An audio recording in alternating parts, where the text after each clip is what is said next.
Hello and welcome to Bloke on the Range. Now standing here beside me is Han, one of our community managers from Bloke on the Range, who helps us out on Facebook and YouTube. Now he's out here in Switzerland. We're shooting the British Alpine Rifles meeting, and so later on this evening we're going to be shooting a man-v-man falling plate competition, which brings us to an interesting topic which is often overlooked in shooting, which is psychology. Now, once you're above a certain level and you've got the basics down, the marksmanship principles down, you can stand correctly, you can grip the gun correctly, you can pull a trigger, squeeze a trigger. That only gets you so far. Beyond that, 90% of it is psychology. And the last few times Han has been out here, he could have beaten me, but he didn't. Why is that? Well, the plates are big. They're about 6 to 8 inches down. They're big targets. We're shooting at about 20 to 25 meters, I think. At 20 meters, 20 centimeters. Mm-hmm. So, if we're shooting paper targets, just ordinary precision fire, we can all confidently hold pretty much all of our shots within the black. But when it comes to falling plates, reactive targets, it all falls apart for me. And my theory really is that I'm waiting, if they're reactive targets, I'm waiting for them to fall over. And so when I shoot, I'm looking over my sights. And then I break the shot and it misses. Now, we were discussing this a while back, and Han reminds me very much of how I was at about the same age. You're born in 91, so I'm 91. 27. So you're 10 years younger than me. So yeah, about 10 years ago when I was shooting a lot of IPSC back in Holland, and I was shooting a SIG 226, and I had my movements right down. I could draw quickly, I could reload quickly, and I needed to reload a lot. Let's just say that we're only shooting 6 plates across the top of the rack. In principle, you should only need 6 shots. We're loading 6 rounds so that revolvers are at no capacity disadvantage. And there was one case where I burned through 24 rounds to get these 6 down. I was a bit over enthusiastic. And what for me the issue was I'd psyched myself out of it. I was too nervous and my trigger control went to pot.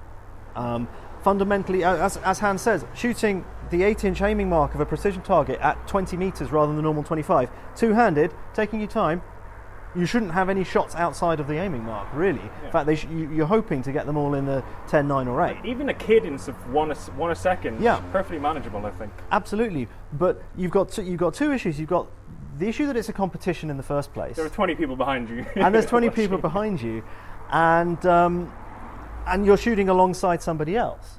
And the trick with this man-v-man type shooting is not to let any of that bother you. You've got to keep your zen. But I've been shooting competitively since I was 13, and it took me a long, long time to be able to effectively minimize the feeling of competition pressure. And I think 6 months ago, when we're out here, did we meet in the final? No, the way it works is you shoot a qualifying round first. Mm-hmm. It's at 10 meters. You can only have 6 rounds loaded, and no other magazines. So you have to load from looser boxed rounds. But that's at 10 meters. I usually clean that. Last 3 times I shot this, I came first each time, not to brag. I usually come the first who had to reload.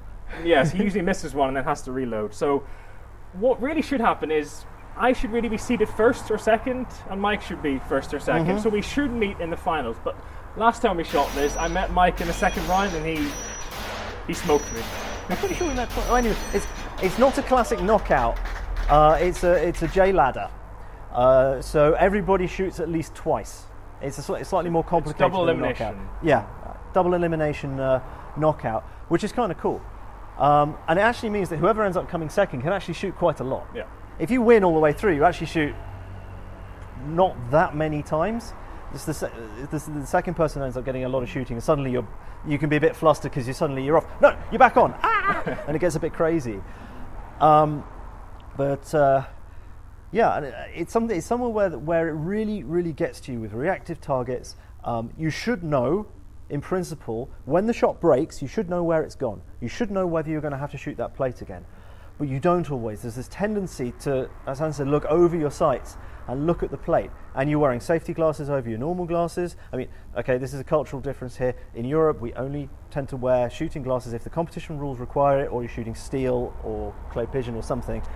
For normal basic target shooting, we don't typically wear shooting glasses. These plates splash massively, so just wearing normal glasses. I could shoot an IPSC match just in normal glasses. That's cool.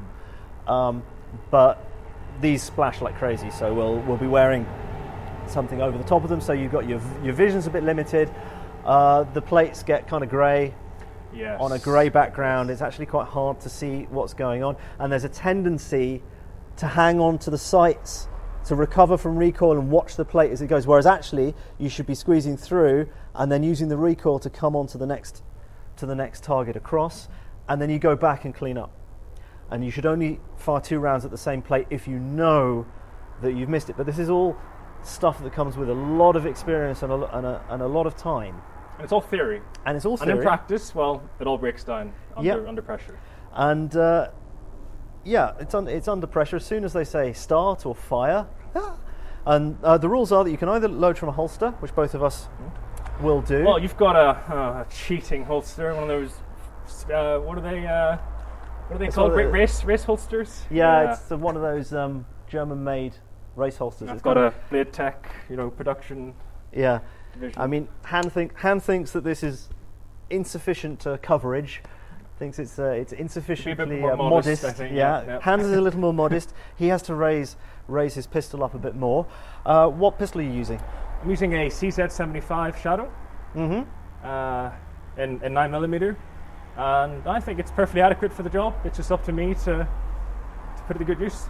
And despite being British, you actually get to use it a lot. I do, yes. I'm from Northern Ireland. We're the only part of the UK where handguns are still permitted for target use. Mm-hmm. I will be shooting my trusty, old as I am, Smith & Wesson 5.86 4-inch with some pretty powder-coated bullets. I just brought a bucket of them. Yeah, mostly pink, but there's some yellow and green in there too. The revolver on this competition isn't at a capacity disadvantage because you're limited to 6 rounds. In the qualifier, if you miss, you're at an advantage because it's quick and easy to just dump another 2 into the cylinder and carry on rather than having to thumb them in a mag or drop them in the open action and risk knackering the extractor, because sometimes the pistols aren't usually designed to do that, so they don't really like it all that much. And personally, the reason why I shoot a revolver in these is that for fast and accurate shooting, I shoot faster and more accurately with a revolver. And this is a psychological issue again. Double action revolver. I'm not going to thumb cock it at all. It's partly that I've got it in my head that I'm comfortable with it. And I was at the Rütli-Schießen on Sunday, a couple of days ago, shooting my P210, and I didn't shoot that well because I kind of psyched myself out. I know that I don't shoot it as well, so I don't shoot it as well. And really, 90% of shooting once you're above a certain level is between your ears. It really is. Cannot stress this enough. So we've actually been shooting all morning. We just had a very nice spaghetti bolognese. I've been doing quite well. You've been doing quite well. The other competitions so far. You've beaten me by 1 point so far in the advancing man, shooting your modern newfangled of thing. course, yes. And me my revolver as well. So we've got a bit more shooting and range officering this afternoon, and then we're going to qualify. And once we qualify, we'll find out where we're seeded, and I'm going to try and hopefully we'll qualify, and hopefully we'll meet somewhere near the end. Not going to be the fastest with a miss. I'm going to try very hard not to let myself drop a shot at 10 meters. It looks like a huge thing, but I'm perfectly capable. There's no pairs match this time, though. No. The way the competition works is in some competitions you can pair with someone else, and your combined score is added together, and the winning team, they get a bottle of wine each. And we paired last time. I don't know if we've won, but this time there isn't one. Yeah, they didn't want us to win. So we shall take the camera onto the range, and in a number of hours' time, we shall attempt to qualify. Yeah. Okay. See you then.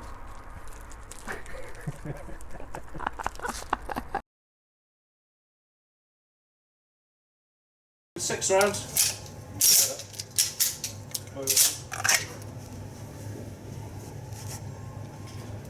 Hands in the air, please. Are you ready? Fire!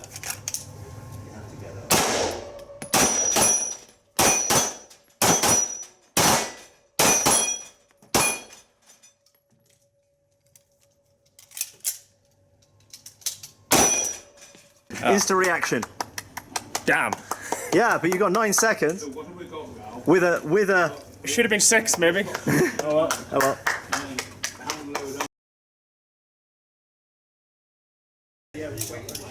Go place on the bench, please. Hands in the surrender position. No, you may stand at the bench. Are you ready? Fire!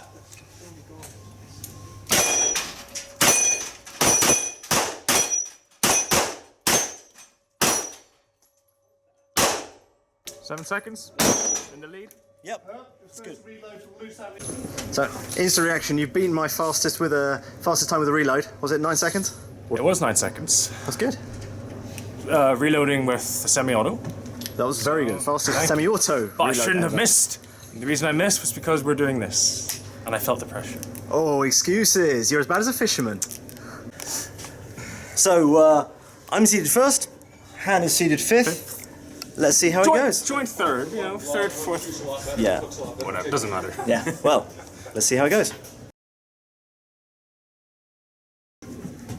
Are you ready? You are ready, stand by, fire!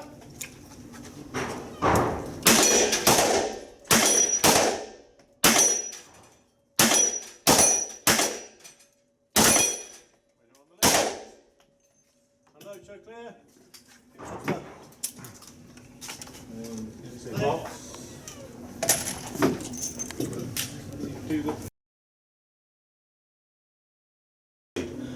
Are you ready? You are ready. Stand by. Fire!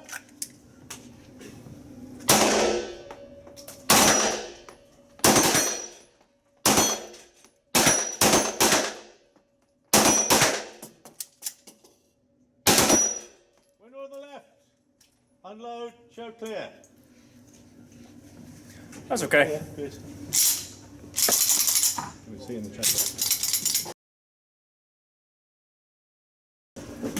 Are you ready? Overall. You are ready. Stand by. Fire! Overall.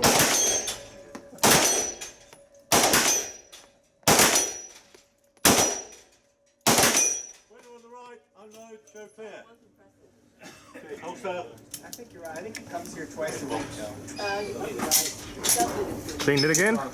Yeah, got an empty case down there. Just to put me off, right in there. Are you ready? You are ready. Stand by. Fire!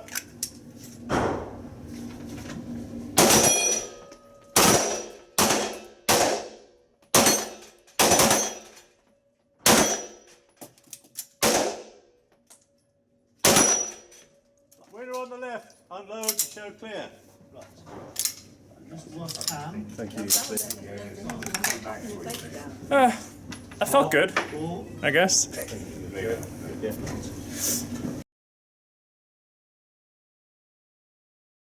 Are you ready? Fire!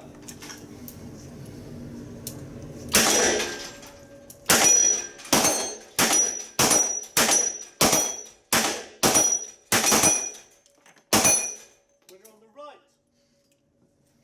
Ooh. And it's clear. Wow. Excellent.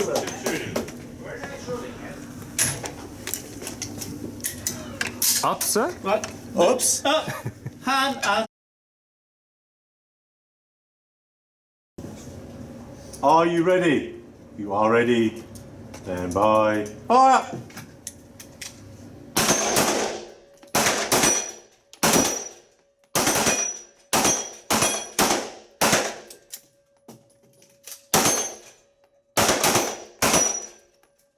Winner on the right. Unload. Clear. Good stuff. Thank you. Normally I'd be knocked out by the second round. Well, into the lower bracket. So, yeah. Feeling confident.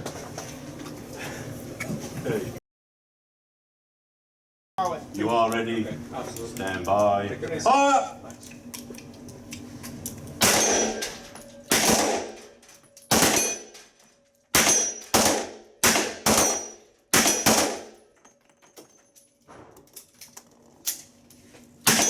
Winner on the left. Unload. show clear. It helps them clear from. Nice reload, but missing is uncharacteristic. That's the second time though. Yeah. Mate, you're staying on. Are you ready? You are ready. Stand by. Fire!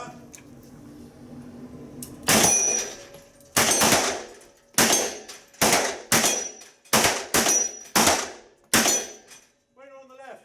Unload. Show clear. Clear the holster. Clear the box. Attention.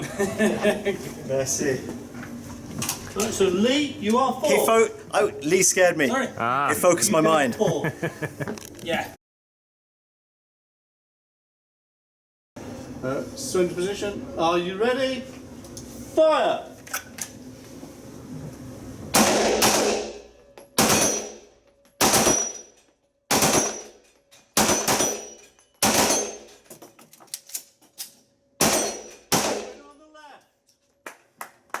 And overall winner. Well done. Well done. Thank you. Well done, Hen. Good shooting. Tony, you I did it. stay on. Yeah. Yeah. All thanks to you.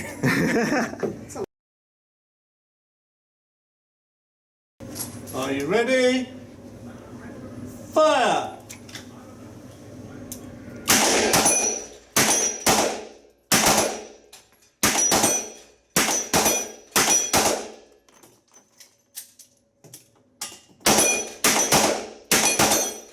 On the left, just. Yes. Well done, Mike. So, Clear. So there, we're done. First of all, congratulations for coming first, Han. Thank you. Thank you very much, Mike. That was an excellent performance, and I came second overall. So the psychology aspect of it, did you feel the pressure the whole way through, or just after a certain point? Absolutely. In fact, as you may have already seen in my qualifying series, I missed. And that was pretty devastating. I don't expect to miss at that range, and I never miss at that range. Except today. But that demoralised me a lot going into this. So You still seeded fifth, though. I did. But I felt like I could have been first seeded. You could have done, definitely. Yeah. Definitely, because I seeded first with 7, and Lee also got 7 seconds, and he's younger, so I seeded higher. Benefit of That's a seniority. Swiss system, isn't it? Yeah, it's quite an interesting way of doing it, but that's how it's done here. Personally, I was calm as a cucumber to start with, and then until Tigger whispered in my ear, "Don't miss. You are a cheeky Tigger." Did the same to me, naughty boy. Yes, so I did it back to him the next time. What was it you said last time, Tigger? Don't miss. And then both of us missed twice, and Really close. It was basically super close. fell at the same time. Yeah, he was shooting an auto. We both started reloading at the same time. As soon as I heard him reload, as I was reloading with a speed loader, thinking, "Oh crap, he's got a magazine. It's going to be far quicker." And actually, my plate just went before his. I think I was in a similar situation. We were both on our last plate, and I really shouldn't, but I glanced over and I could see that, and I could hear that he was Yeah. also reloading at the same speed as me. So I thought I have to go all in and just push that and broke the shot, and I got lucky, I guess. I'd agree with it. Yeah, I think it adds on the pressure. And then I was a bit worried by Lee, who came fourth in the end, because when he doesn't miss, he shoots really quick, and that focused my mind. And then I cleaned my my late run against Lee. What tends to happen with me in these things is I start shooting it clean, and then as I go on, the nerves come in. I was relatively flatlined until Tigger, and then I started to feel it from then on, and ultimately, I just lost that one. But there are a couple of times I missed the second to last plate. Yes, twice you, I think, or I'm wrong. I think it was twice I missed the second to last plate, and then the last run with Tig, I missed 2, but then so did he. I think they were the same plate. I glanced over as I was reloading, as I was bringing the gun up. Because you really need to, on the one hand, you should sort of keep aware of what's going on, what the other person's doing, but you shouldn't be distracted by it, because because if you start to lose, it might be useful information to just go all in, because if you keep shooting slowly, you're going to lose anyway, so why not try and go a little bit faster. But, I mean, as far as technique goes, it's shooting as quick as your sights will let you is something that takes a lot of practice and a little bit of stress, and it goes out the window. That's what we try and tell when we get a lot of students out here from the UK who've shot air pistol never more than 5 rounds in 10 seconds, one-handed. And a lot of them will get very, very nervous on the falling plates particularly. And guys who shoot rock steady slow fire will suddenly be literally shaking. And effectively, it's, if your sights aren't telling you that if the shot breaks it's going to go where it needs to go, you shouldn't let the shot break, but it's unavoidable. But it's sort of something to aspire to, and the more pressure that gets in, the harder it goes. Absolutely agreed. Don't really have anything more to add, except, I beat Mike. Not directly, though. But Yeah, we didn't. It's a shame that we didn't. The way the J ladder system works, we didn't get to shoot exactly against each other. If he had lost against Tigger, we would have shot again in the final bout, which was for second place. Yeah. So thanks very much. Yes, thank you for having me on the show. Absolute pleasure. Thank you for all your work on zapping nasty, Oh, it's stupid nothing. comments. It's fun. Yeah, when it's your channel and you're kind of invested in it, it gets less fun. I was very appreciated that I got Han and indeed the chap who helped firefighting silly comments and other things like that. So, thank you very much for watching. If you've managed to make it this far with all our psychological pseudo-scientific babbling. Thank you to all our patrons who helped support the channel. Thank you so much for Richard for organising these meetings. Thanks to Armin for the use of his fantastic range here in Interlaken. And see you again sometime. Bye. Bye-bye.